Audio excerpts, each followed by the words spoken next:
Congratulations, Claire. When a family hears the word, your child has cancer, it really is a tidal wave that hits them, isn't it? Yeah, absolutely. I actually used that language a lot myself.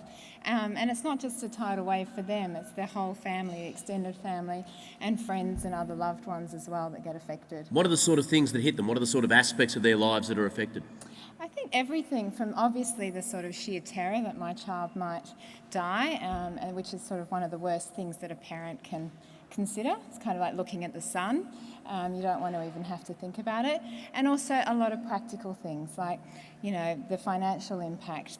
Maybe someone has to not work for a year or two while the child has treatment. Maybe the family has to be separated if they're a rural family.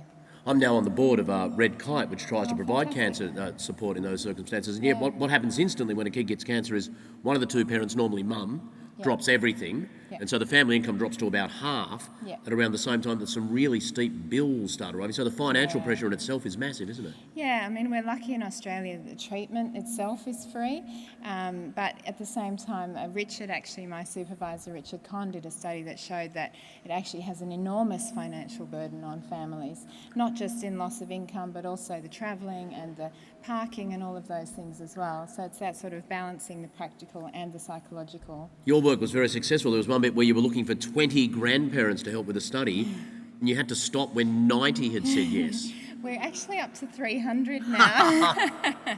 Grandparents is a completely neglected population, and actually Red Kite is kind enough to support us in this work now.